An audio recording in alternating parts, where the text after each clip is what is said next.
Bom dia, gente. Sejam todos bem-vindos. Estamos aqui hoje, gente, no dia 7/6, para mais uma aula aberta nossa. E hoje, gente, o tema nosso da aula de hoje é um tema bem legal, bem interessante e que surgiu de forma inesperada, gente. Porque é o seguinte: nosso tema da aula aqui hoje é relaxamento.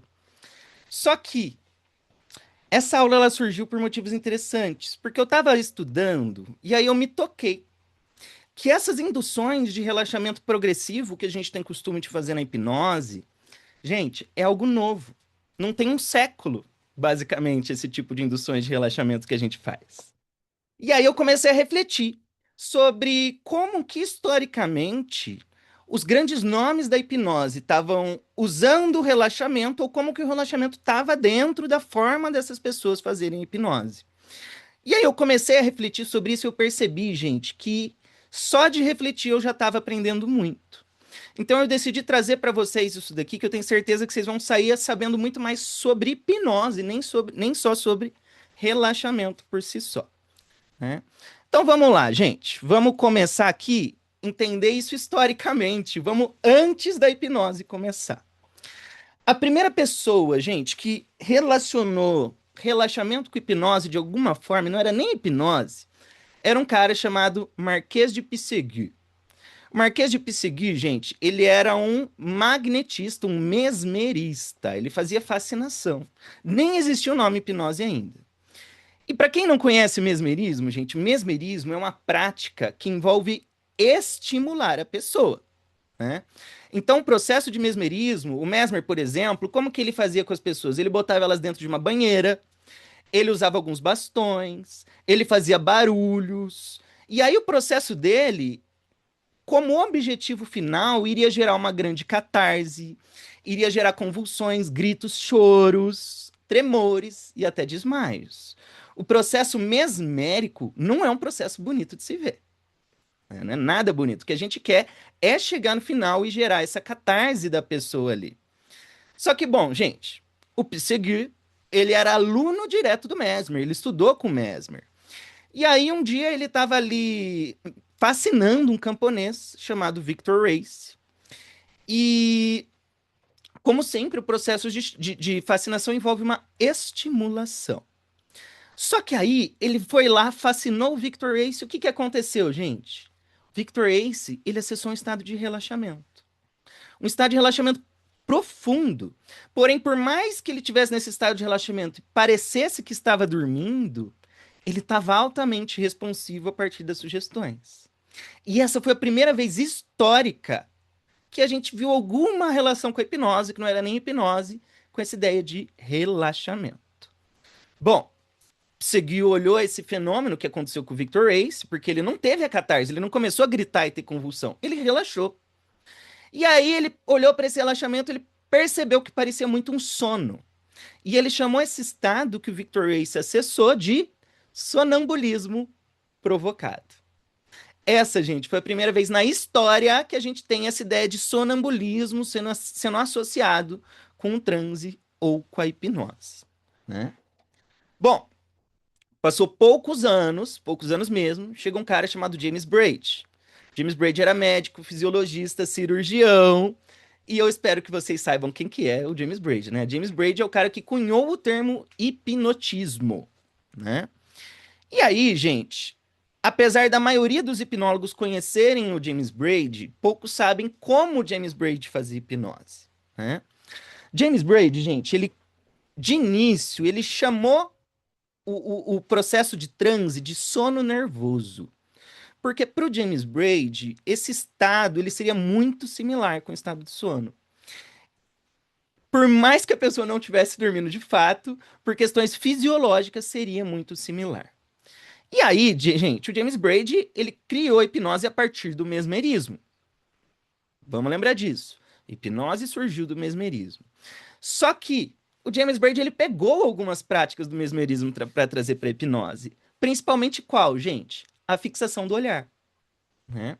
Vamos lembrar que essa ideia de fascinação envolvia pedir para a pessoa fixar o olhar, tá?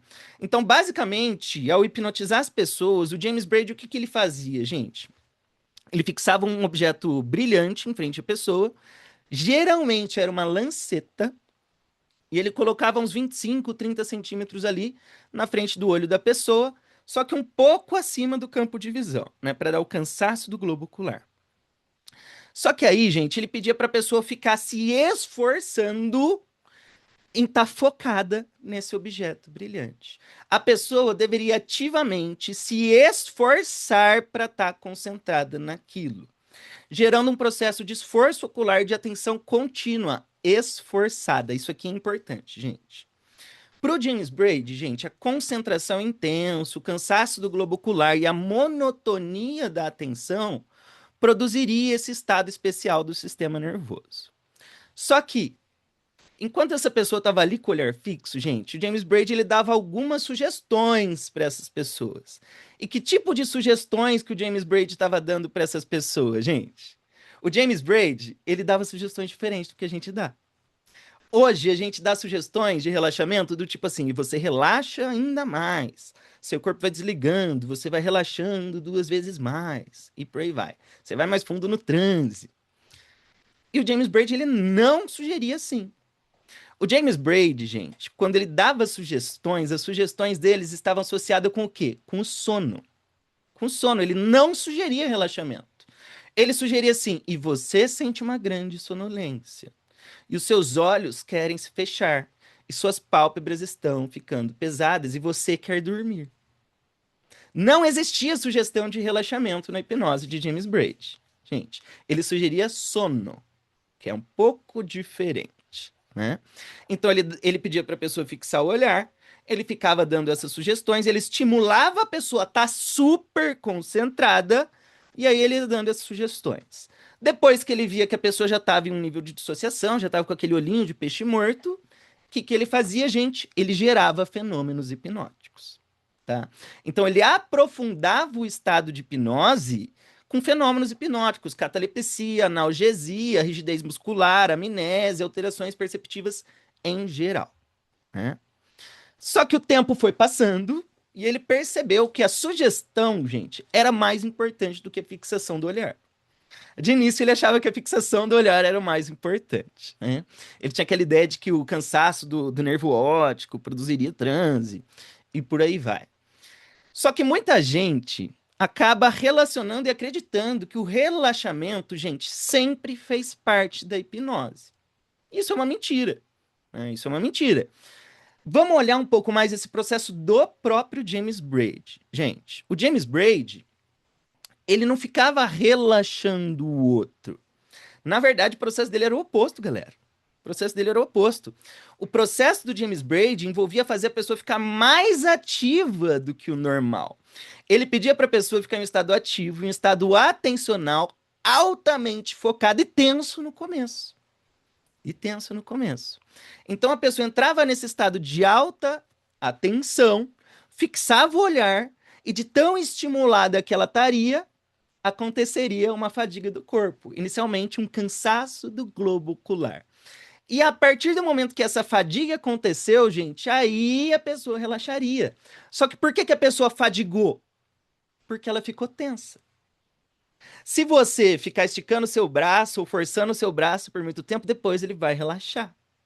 Mas não é porque eu sugeri para relaxar, é porque você tensionou, você esforçou. Então, o processo do James Braid, gente, ele gerava relaxamento, mas como fadiga. Então, ele gerava esse esforço atencional, ele fazia o globo ocular se cansar, e aí a pessoa entrava nesse estado de relaxamento. O relaxamento, assim, aqui, gente, é consequência. É consequência. A Marisa falou assim: é assim, assim é na hipnose não verbal. É justamente isso, Marisa.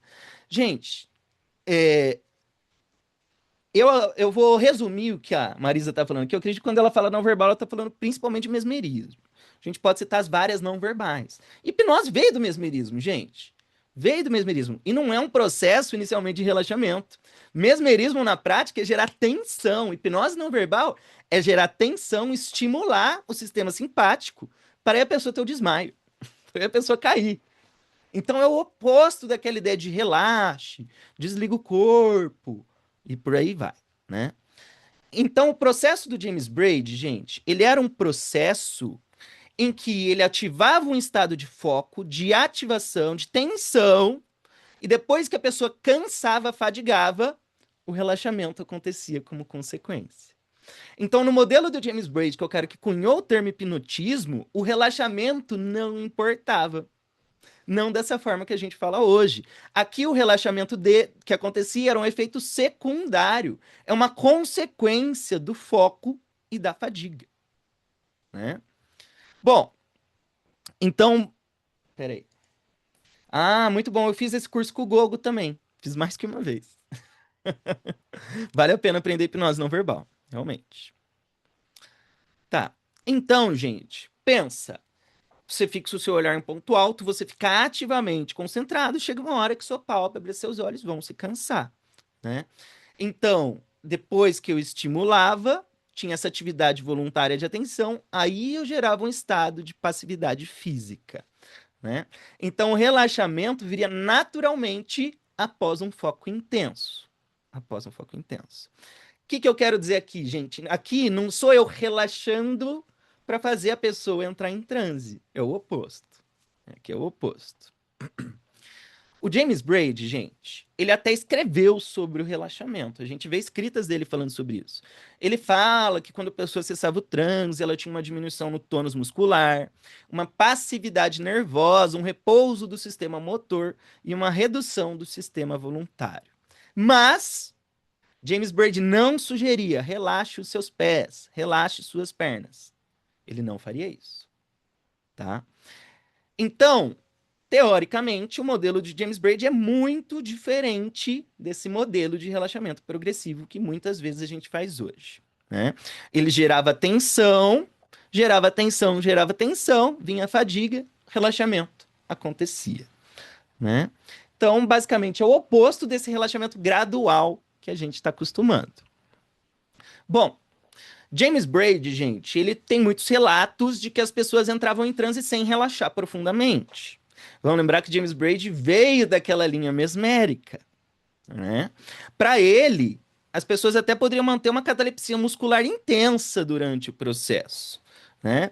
Inclusive, para o próprio James Braid, ele chegou a concluir, gente, que o transe não dependia de relaxamento. James Braid chegou a essa conclusão. E, gente, hoje tem muito hipnólogo que ainda acha que hipnose é relaxamento. E não é, né? O cara lá atrás já estava sabendo disso daqui. Bom, vamos lá, vamos lá. Ah, é. O James Braid, gente, ele chegou até a usar um termo nos escritos dele. Ele usa o termo esgotar o sistema nervoso, né? Para ele, esse estresse fisiológico que era gerado durante a indução esgotaria o sistema nervoso e forçaria o início do transe. Olha que interessante, uma ideia de esgotamento por tensão. É o contrário da nossa forma de ver hipnose, né? Bom, passou os anos. Chega um cara chamado Charcot. Charcot, gente, é um nome importantíssimo para hipnose. E o método de hipnose do Charcot, gente, também envolvia estimulação, tá? O processo do Charcot, gente, envolvia sustos, envolvia luzes intensas, luzes brilhantes no olho das pessoas que nem estrobo, né? Envolvia barulho de gongo e por aí vai, né? O Charcot, gente, ele acreditava que o transe hipnótico era um estado patológico. Para o Charcot, não é todo mundo que entrava em transe, era um estado de doença, vamos dizer assim, um estado de transe, né? Por isso, você ia ver as demonstrações com ele, geralmente ele estava demonstrando com mulheres histéricas, né? Então, gente, o processo do Charcot era um processo que envolvia o quê, gente? Gerar catalepsias intensas, gerar reflexos musculares intensos, e por aí vai. E aí, gente, o Charcot, ele dividiu o processo dele em 3 etapas. E o relaxamento estaria dentro dessas 3 etapas em algum nível, né? Só que o foco do Charcot não estava no relaxamento, tá? O foco do Charcot estava em produzir uma patologia experimental. O Charcot, gente, ele queria reproduzir os fenômenos físicos de uma histeria. né? Então, uma demonstração clássica que o Charcot tinha, ele esticava o braço da pessoa, a pessoa estava cataléptica e ela não ficava fadigada. Ela não ficava relaxada, ela ficava com o membro estirado no ar, por hora, se deixasse. E aí, gente, dentro desse processo dele de 3 etapas ali, tinha sim uma etapa que geraria relaxamento, etapa de letargia. Letargia, inclusive, gente, é algo importante para hipnose. Quem não conheceu a letargia, conheça. Vamos estudar Paulo Paixão e essa galera aí, né? E aí, gente, para o Charcot, essa fase de letargia seria um profundo torpor neurofisiológico. E aí, gente, para ele seria um estado de flacidez de laboratório, vamos dizer assim. Não era um estado puramente biológico e também não era um estado de psicoterapêutico de conforto, não era um estado gostoso que o Charcot estava gerando ali, gente. Gente, o Charcot até deixou essa ideia de letargia como legado aqui pra gente. Porque nessa letargia a pessoa fica naquele estado imóvel, parece que ela tá totalmente desligada, relaxadona. Mas, em geral, gente, o processo do Charcot não tinha a ver com isso. Tinha a ver com fazer a pessoa ficar tensa, com a pessoa ter uma crise e por aí vai, tá? Bom, deixando a escola de Charcot de lado, vamos falar de uma outra escola de hipnose, que é a escola de Nancy. Mas antes de eu falar da escola de Nancy, gente, é o seguinte. Nessa aula de hoje aqui, eu não tô aqui para discutir com vocês sobre teoria de estado e de não estado, tá? Eu não vou ficar falando se hipnose é um estado, se não é um estado, quem tá certo, quem tá errado. Eu, pessoalmente, eu acredito em transe como estado natural, como vocês já sabem. Então, hoje eu vou me poupar aqui a falar de relaxamento. Não vou entrar nesse tipo de discussão aqui, tá? Porém, eu tenho que citar a escola de Nancy. Quem não sabe, gente, a escola de Nancy é uma outra escola que estava lá na França, do ladinho do Charcot, né, literalmente vizinho do Charcot. E a escola de Nancy ficou famosa como a escola da sugestão, né? Por quê, gente? Porque a escola de Nancy estava querendo desconectar a hipnose de um grande estado. Para eles, hipnose era muito mais sugestão, né? E aí, essa escola de Nancy, gente, ela teve 3 grandes nomes. Tinham mais do que esses 3 lá, mas eles tiveram 3 grandes nomes. Que é o Bernheim, o Libot e o Émile Coué.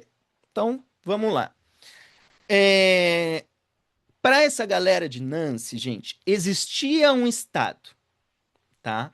Porém, esse estado, primeiro, ele não era um estado patológico, tá? Não era um estado patológico. E para eles, o estado era menos importante do que parecia, tá? E aí, gente, vamos pegar aqui como, por exemplo, iniciar o Bernheim, né?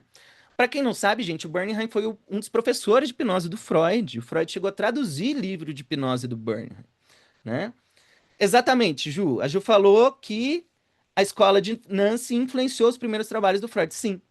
Muitas pessoas falam de Freud e hipnose e relacionam a Charcot logo de cara, mas o Freud estudou muito mais hipnose com o Bernheim do que com o Charcot, tá? Saibam disso. O Freud estudou hipnose com o Charcot naquelas demonstrações de terça-feira do Charcot. Estudar mesmo, ele estudou com o Bernheim, né? E aí, gente, o Bernheim, ele, ele fazia um processo de hipnose em que ele dava sugestões para a pessoa e ele fazia um relaxamento. Só que tipo de sugestões que o Bernheim estava dando, gente? As sugestões do Bernheim eram sugestões de sono. Não eram sugestões de relaxamento, gente. O Bernheim, ele dizia para a pessoa dormir literalmente. Era esse tipo de sugestões que o Bernheim estava dando. Ele não dizia relaxe, ele dizia o quê? Durma, entre em sono. Não é vai desligando o seu corpo, vai relaxando mais e mais, solte os seus músculos. Não, é durma, né? E aí, gente, Bernheim e Libot, os dois trabalhavam junto, né? Os dois, eles trabalhavam, eles viam a hipnose com um viés que a gente chama de ideodinâmico. A hipnose para esses dois era um processo ideodinâmico. O que é o processo ideodinâmico, gente? Para eles, uma ideia, quando sugerida, poderia se transformar em ação. O que eu quero dizer com isso? Então, se eu sugiro sono, pode ser que seu corpo reage a essa ideia de sono, gerando o quê? Sono. Esse é o processo ideodinâmico. Então, eles estavam sugerindo sono, dormir e por aí vai, tá? Bom, eu vou dar um comentário aqui pro Yuri. O Yuri perguntou: as pessoas dormiam mesmo? Gente, o estado de transe profundo, vamos dizer assim, ele é um estado dissociativo. Por mais que as galera de Dave Allman não goste, a experiência da pessoa é como se ela estivesse dormindo. Ela vai voltar sem memória, né? E por aí vai. Não está dormindo, mas parece muito sono, né? Esse estado parece muito, muito, muito sono.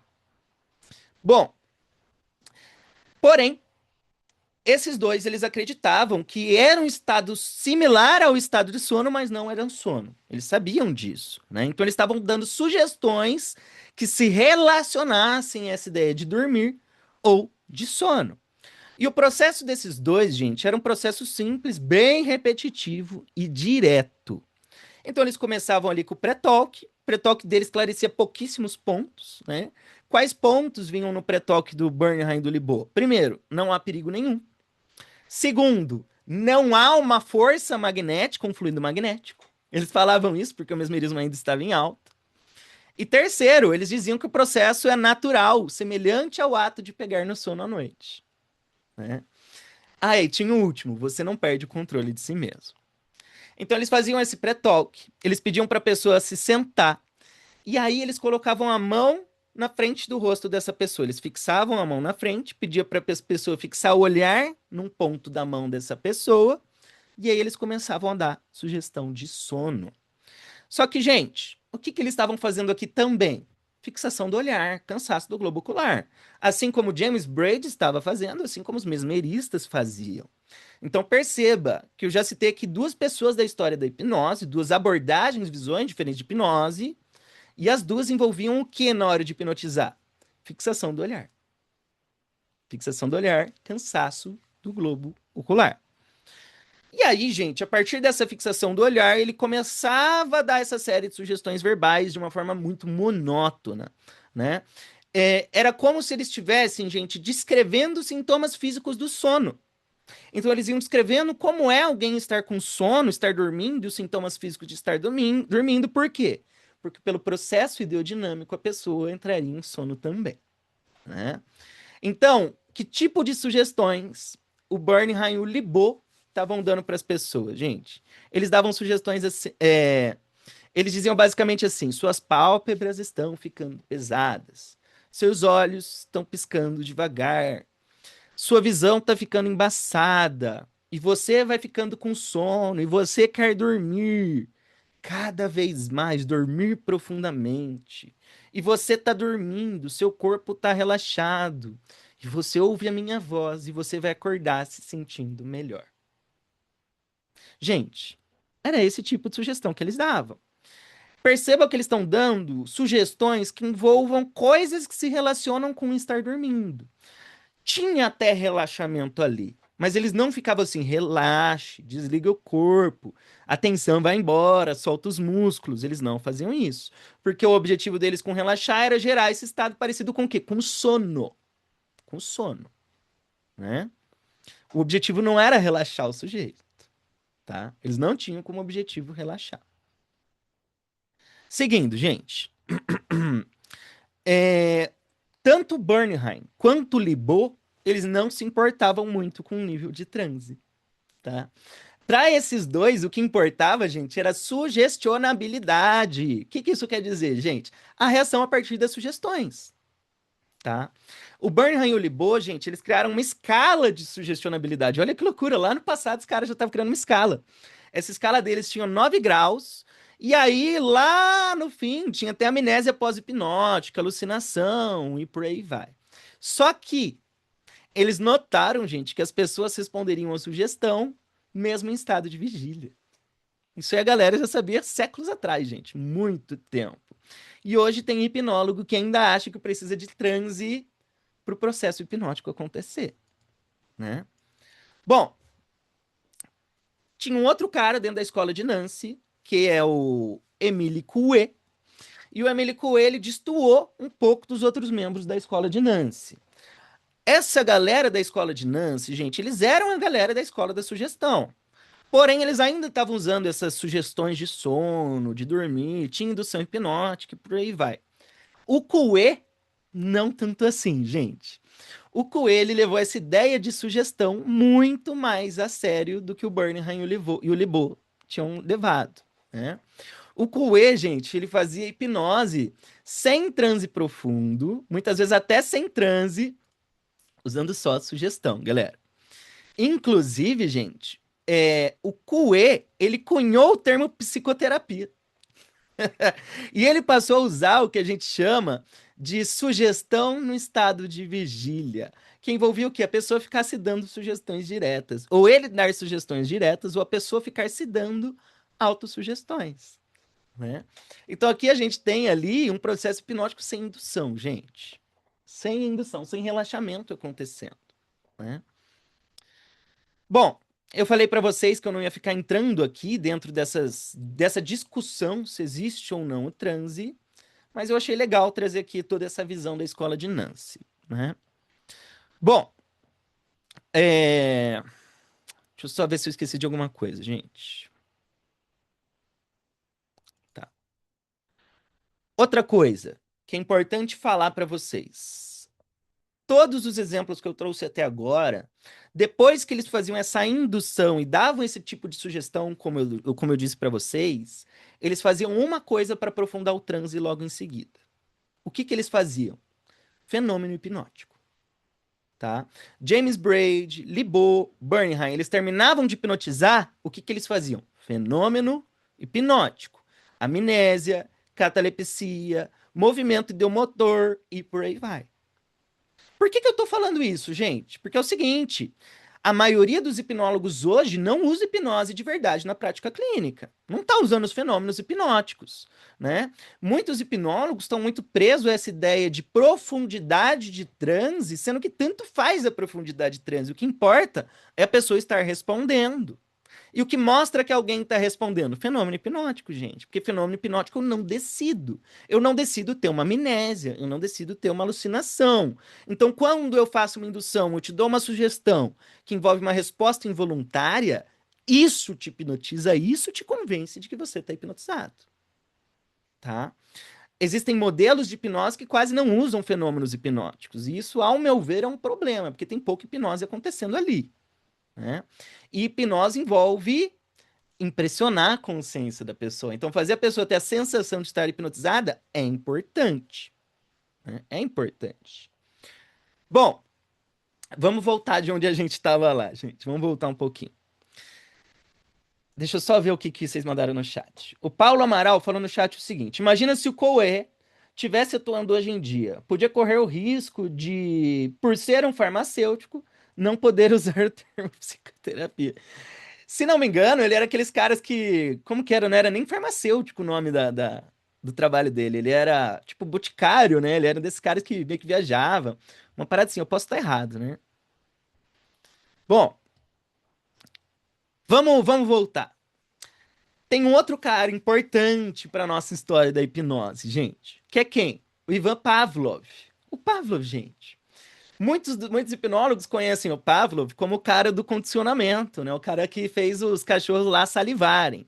Só que, gente, o Pavlov estudou hipnose, tá? Ele foi um estudioso da hipnose. Estudioso acadêmico da hipnose. Ele fez experimentos científicos com hipnose, gente. E para o Pavlov, a hipnose era um estado, tá? Para o Pavlov, a hipnose era um estado de inibição cortical parcial. O que isso quer dizer, gente? Para o Pavlov, quando a gente fosse hipnotizado, a gente estaria com parte do nosso córtex inibido. Basicamente é isso aí. Parte do córtex estaria desativado quando a gente fosse hipnotizado.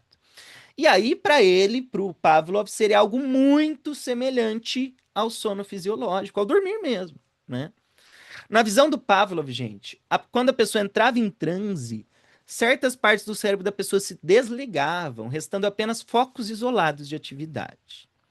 E aí, essa visão do Pavlov, ela influenciou muito essa ideia de relaxamento, hipnose, como a gente tem hoje, tá? favoreceu muito essa visão, gente. Inclusive, o Pavlov, ele fez um revival de tudo que aquela galera dos modelos de status falavam, só que com embasamento científico. Finalmente, com embasamento científico, né? Ou pelo menos com uma metodologia um pouco mais eficiente aqui. E o Pavlov, gente, ele teve uma influência enorme na hipnose, principalmente nessa hipnose da União Soviética, nessa hipnose oriental, vamos dizer assim, tá? Lá para aqueles lados, ele influenciou muito, para cá nem tanto, mas ele é um nome importantíssimo para hipnose também hoje, tá, gente? Bom, vamos entender que o Pavlov era um fisiologista, né? E para ele entender a nível de corpo, o método científico fazia um pouco mais de sentido, né? E aí, nessa época do Pavlov, gente, a hipnose de teatro estava ficando em alta.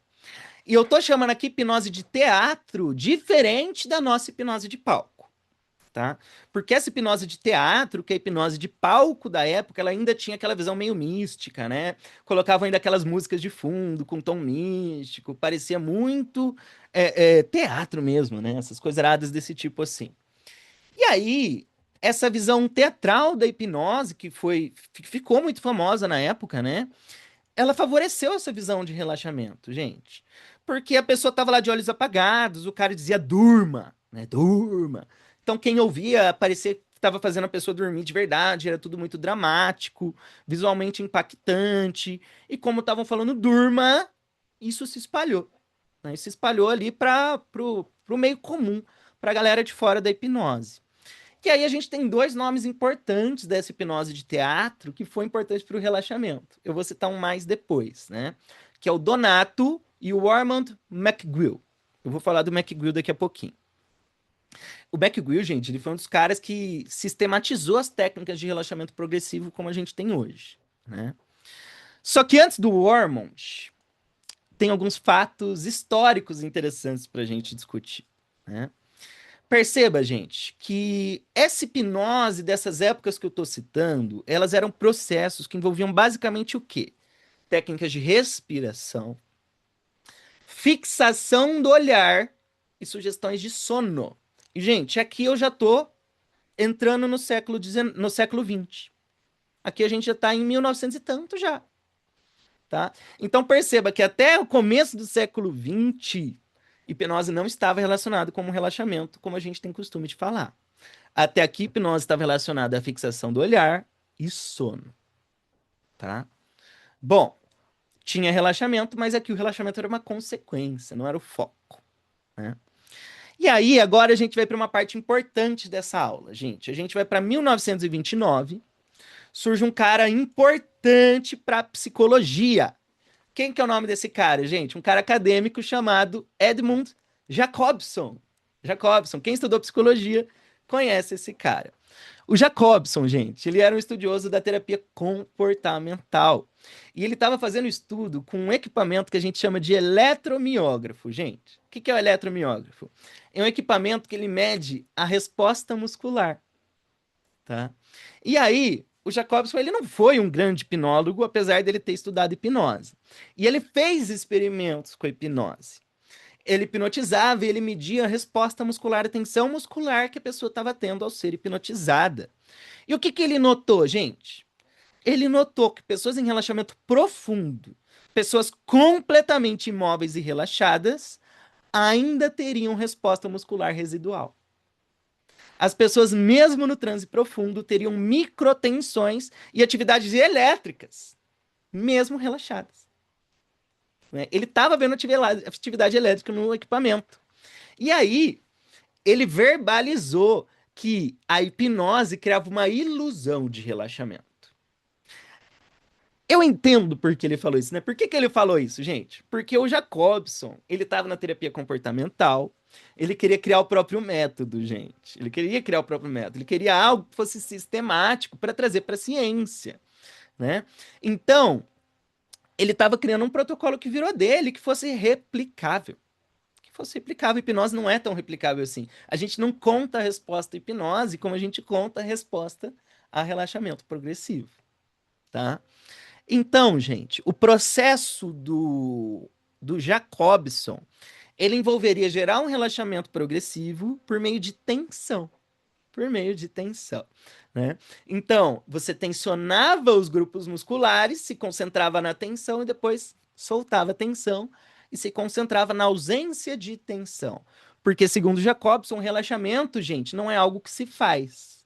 Relaxamento é ausência de tensão, né?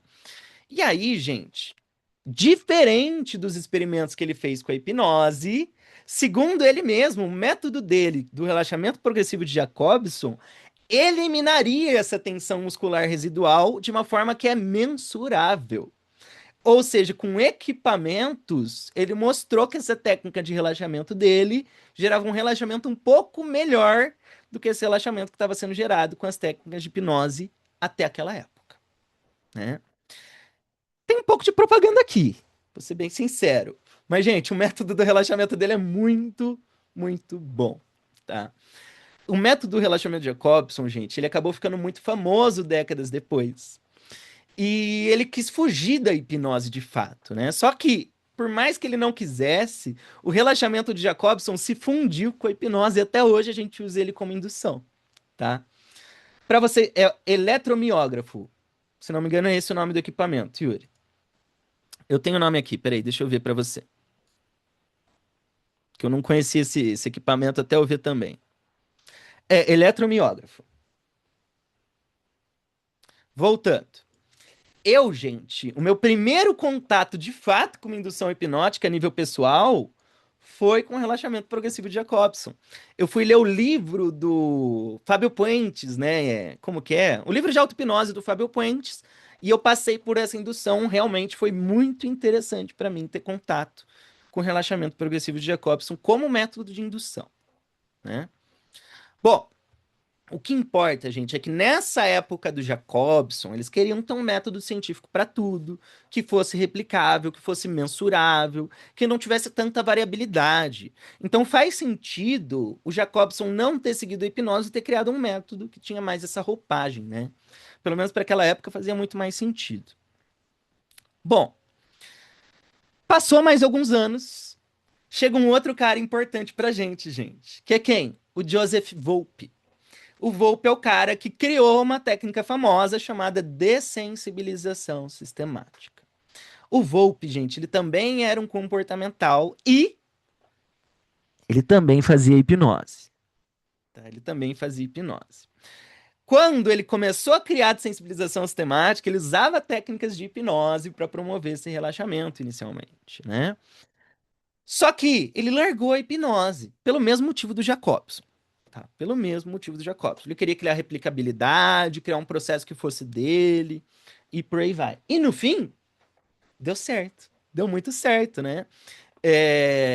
Só que, para vocês terem uma ideia, gente, até hoje o método do Volpe envolve processos hipnóticos.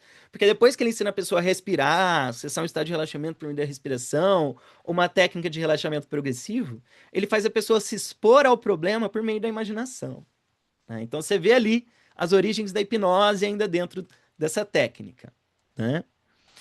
Bom, uh, nessa época, além do relaxamento progressivo de Jacobson, gente, além do Jacobson, surgiu um outro cara que influenciou demais a hipnose como a gente tem hoje.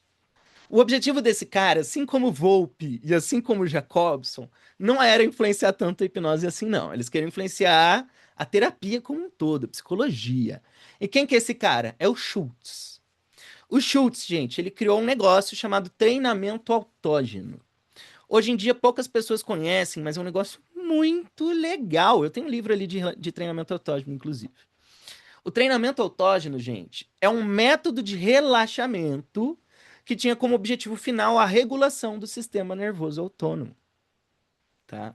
Então, vamos traduzir. Seria uma técnica de auto-hipnose, estou usando um termo que não é adequado aqui para o treinamento autógeno, mas ao mesmo tempo é, para ensinar a pessoa a se regular, né? Para ensinar ela a relaxar. Basicamente é isso aí, né? O Schultz do treinamento autógeno, gente, ele também criou um método a partir da hipnose. O Schultz também estudou hipnose. O Schultz, ele teve um mestre, e esse mestre hipnotizou muitas e muitas e muitas pessoas na frente do Schultz. E ele se tocou de uma coisa. quando ele via as pessoas hipnotizadas, ele percebeu que cada vez que elas eram hipnotizadas, elas aprendiam a entrar em transe sozinhas.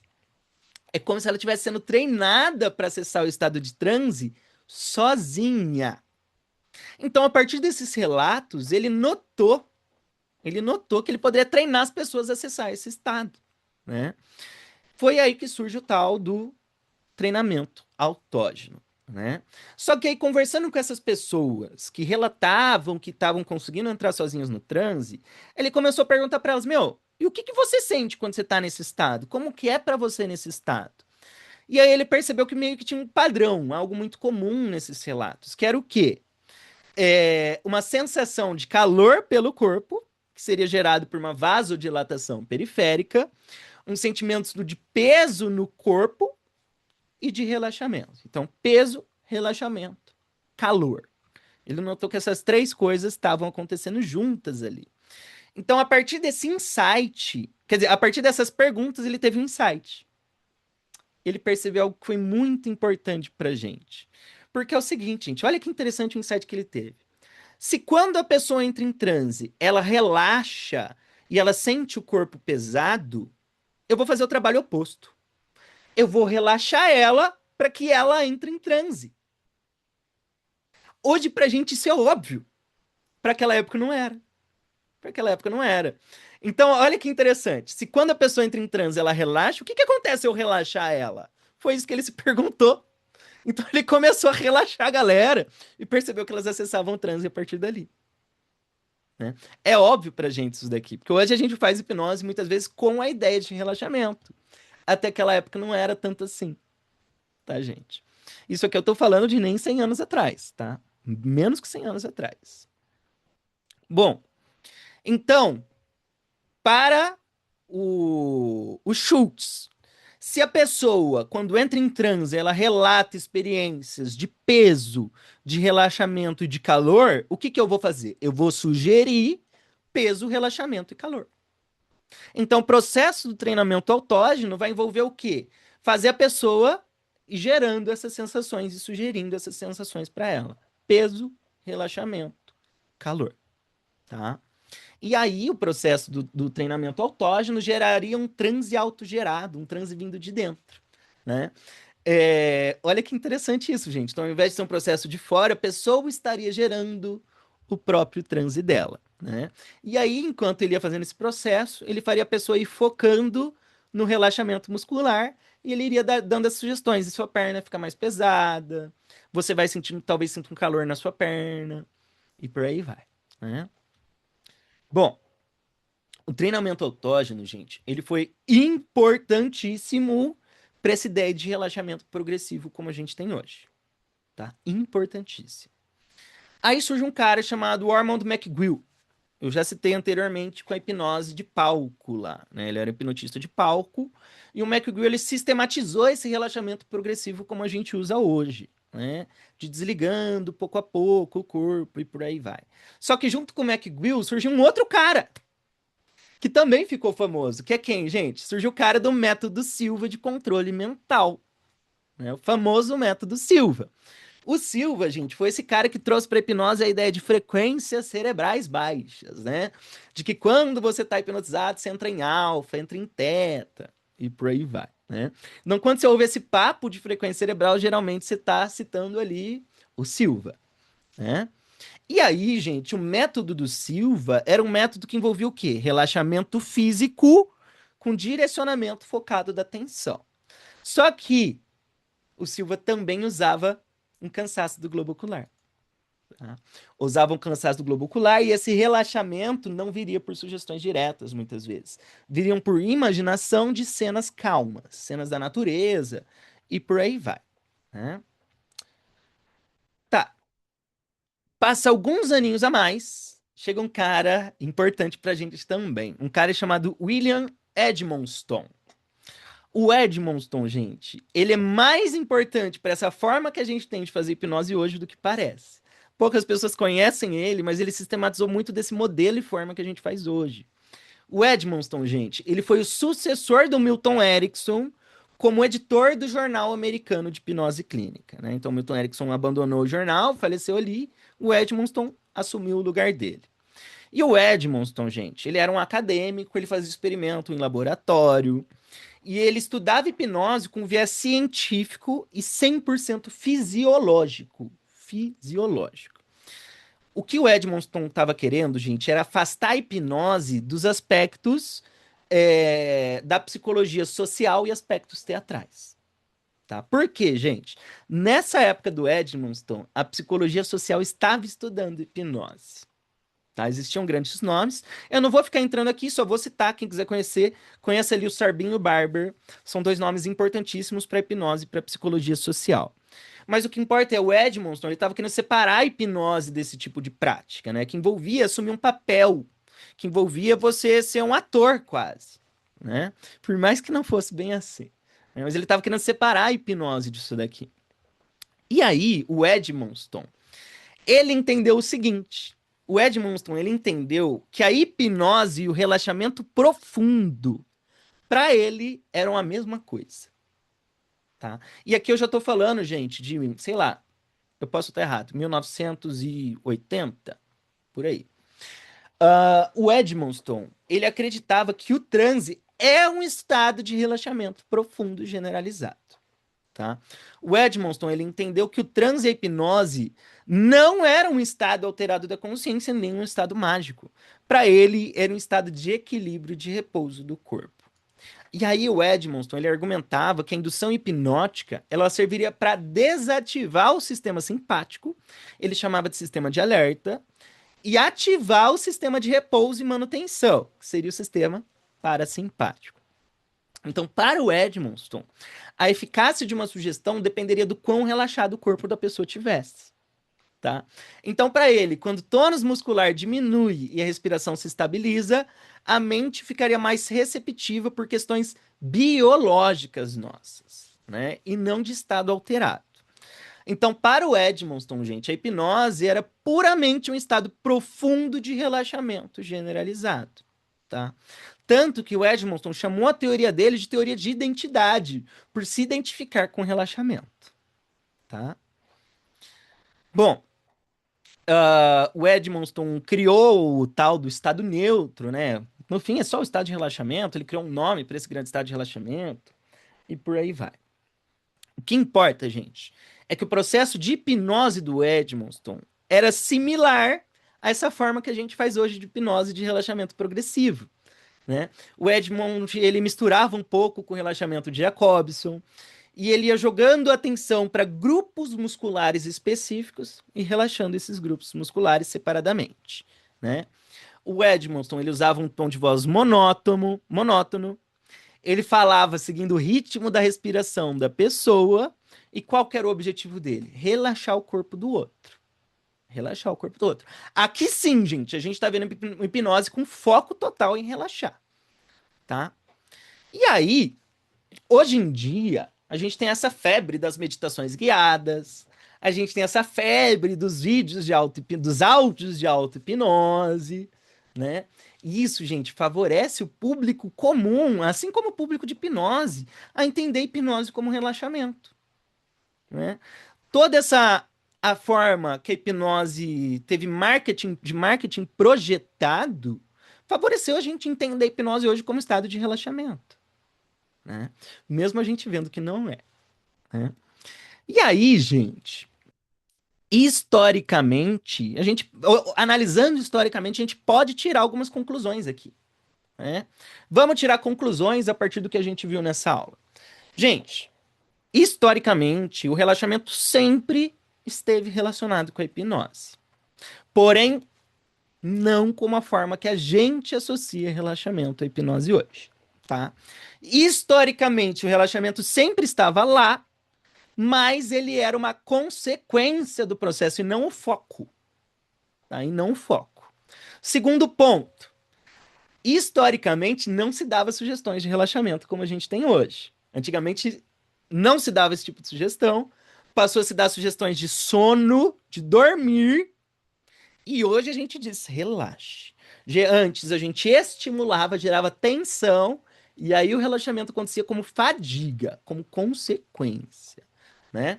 Então, é justamente o oposto. Ao invés de relaxar para botar a pessoa em transe, eles estimulavam essa tensão alta, gerava esse estado de relaxamento psicofisiológico, tá?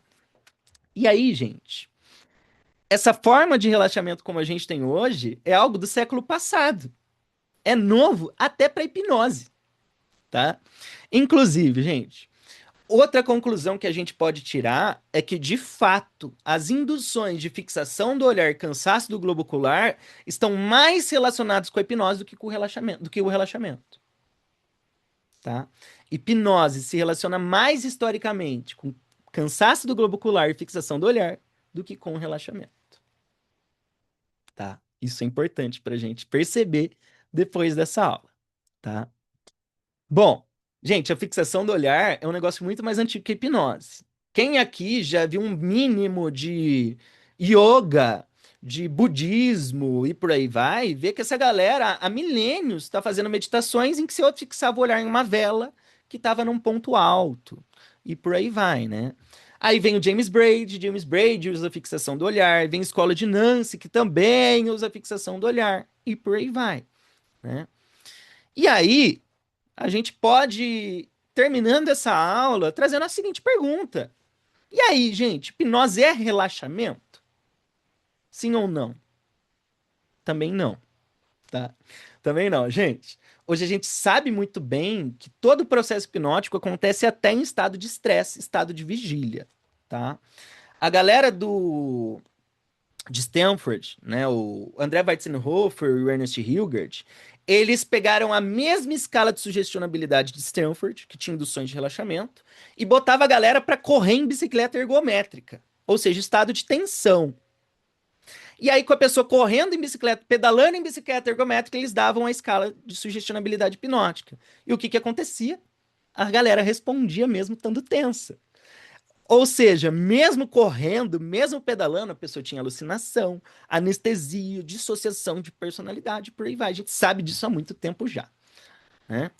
Então, gente, historicamente, o relaxamento ele sempre teve lá, mas antigamente ele era algo que surgia como consequência, ele surgia espontaneamente a partir do processo, muitas vezes de gerar tensão, né?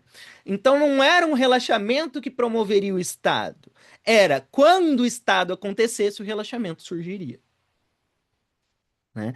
Ou vou até voltar. Quando o relaxamento acontecesse, talvez, quer dizer, quando a pessoa entrasse em transe, talvez o relaxamento surgisse, né? Bom, é isso. É isso. Terminamos a aula aqui, gente. Terminamos a aula. Agora eu gostaria de saber de vocês. Alguma dúvida, algum comentário, alguma questão dentro do que eu falei, eu trouxe aqui, gente? Tem mais algumas coisinhas pra gente conversar. Mas manda aí dúvidas. Pode entrar, Paulo. Ah, eu tenho que liberar aqui pra você. Me desculpa. Eu não sei se eu bloqueei ou não, Paulo. Cadê você? Tá liberado. Ô, Roberto, Oi, tá me ouvindo? tô. A gente tem, por exemplo, a hipnose, geralmente a hipnose tóxica que a gente vive na maior parte do tempo, né?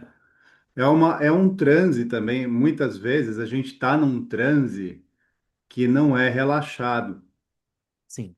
né? Por exemplo, você pode estar no trânsito, em transe, transe no trânsito, por exemplo, e você pode estar muito. Trânsito. Aham. É, e você pode estar muito estressado ali no trânsito e estar num transe e nem sabe que está no Sim, transe, geralmente não sabe, né? Então, o sim, transe realmente é uma coisa assim muito que nem sempre vai depender de relaxamento, na minha opinião. Depois que eu comecei a sim. observar isso, depois que eu comecei a fazer aula com você, que eu comecei a perceber isso, né? Uhum, Então, quando eu uhum, estou num Uber, por exemplo, e eu falo de hipnose com o motorista, e faço uma experiência lá de hipnose e tiro ele do transe tóxico, fazendo ele prestar mais uhum, atenção até no que ele está fazendo, né? Claro, o uhum. cara não bateu o carro, mas Justo. Eu faço isso, né? Enquanto você está com a sua mão na direção e você presta atenção no trânsito e você agora Uhum. respira, faça um Uhum. acompanhamento e fala, e você pode ficar mais atento ainda Legal. ao que você Justo. está fazendo. Quer dizer, eu estou tirando ele do transe tóxico. Não Uhum. necessariamente ele está relaxando, né? Uhum. E Sim, ele está sim, entrando em hipnose, quer dizer, sim. uma boa hipnose, vamos dizer assim. Com certeza. Aqui eu vou fazer só uma separação didática, não para você, mas para o resto dos alunos, tá, Paulo? Essa visão que o Paulo está trazendo aqui, gente, é a visão do Erickson, tá? O Erickson, ele entendia que transe não era um estado alterado. Por que não era um estado alterado? Porque para o Erickson, eu estou entrando em transe o dia inteiro. Então, se eu entro e saio de transe o dia todo, é um estado padrão, é um estado comum, é um estado normal, é um estado ordinário, é um estado natural. Para Erickson, o estado alterado seria o quê? Usar uma droga, beber álcool, né? Que é diferente do modelo de Elman, gente. Para Elman, vendas, marketing não é hipnose, tá? Assistir TV, estar dirigindo para Dave Elman não é hipnose. Vendas para Dave Elman não é hipnose. Por quê, gente? Porque você não foi colocado em um estado alterado para aí ter uma sugestão que atravessa a sua faculdade crítica, tá? Para Erickson, sim. Para Erickson, sim. Então, com certeza. Ah, vamos lá. O Yuri perguntou quando o relaxamento se faz necessário. Nossa, a pergunta é capciosa, hein, Yuri? Capciosa. Teoricamente, nunca. Mas tem situações que eu indico sim. Tem situações que eu vou indicar, tá? Pessoas altamente estressadas, dores crônicas. Em geral, pessoalmente, gente, hoje eu adoro o relaxamento progressivo de Jacobson. Muitas vezes eu tô fazendo um acompanhamento com alguém, eu quero treinar alguém hipnoticamente, eu faço relaxamento de Jacobson. É maravilhoso, tá? É maravilhoso. Ah lá, ó, o Adeilton falou o seguinte: nos atendimentos perceba a importância do relaxamento, pois é raro um paciente que não chega em tensão. Com certeza, né? Mas também percebo certa busca desse estado, e o desafio se torna um mergulho além da faculdade crítica. Justamente, justamente. Afonso,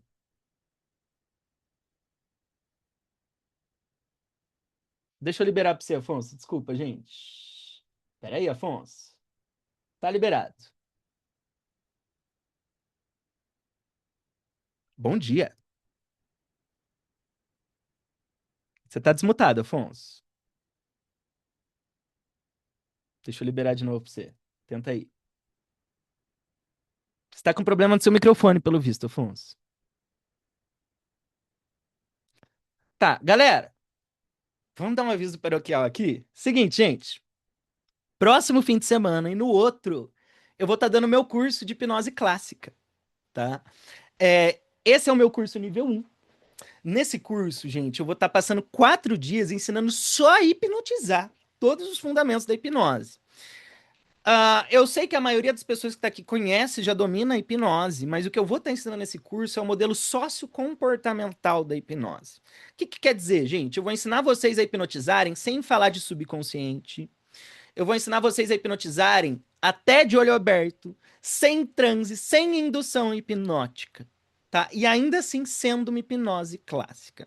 O modelo sociocomportamental é, vamos dizer assim, um dos modelos mais fundamentados na ciência que a gente tem hoje, né? Um dos modelos mais modernos de hipnose. Então, assim, para quem trabalha com a hipnose, quer entender hipnose de forma séria, hipnose de verdade, sem ficar usando metáfora para explicar o porquê a hipnose funciona, sugiro fazer esse curso, tá? E, gente, são 4 dias só do básico, pra vocês terem uma ideia, né?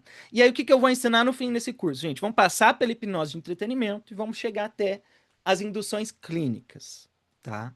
Mas no final, você vai aprender a fazer hipnose sem transe, com uma linguagem toda muito mais atualizada, né? Sem falar de faculdade crítica, sem falar de subconsciente, baseado no quê, gente? Terapia comportamental, psicologia social e por aí vai, tá? Então, por mais que você já saiba hipnose, nesse curso eu vou estar fazendo uma atualização da visão de hipnose. O curso, gente, ele vai acontecer no próximo fim de semana e no outro. Ele vai estar sendo gravado e disponibilizado, tá? Por um ano você vai ter acesso à gravação.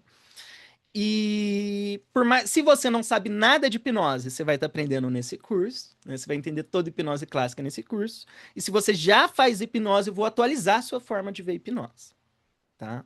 Porque assim, gente, geralmente se ensina hipnose dando justificativas que não são muito reais, né? Nesse curso, eu vou trazer um curso que é muito baseado em pesquisa, vai ter muito experimento citando, vamos trazer muito da psicologia, né? E por aí vai.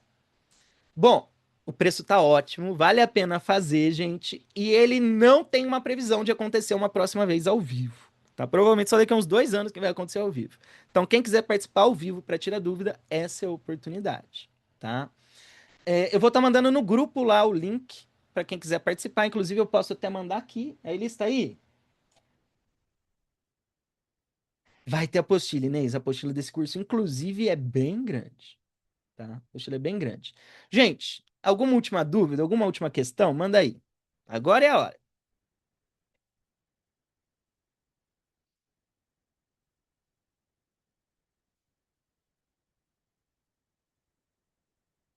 Tamo junto, Valdete. Tamo junto. Então é isso, gente. Espero que vocês tenham gostado. Bom resto de domingo aí pra vocês e tchau, tchau, gente. Tchau, tchau. Tamo junto. Bom dia para vocês, gente. Bom dia.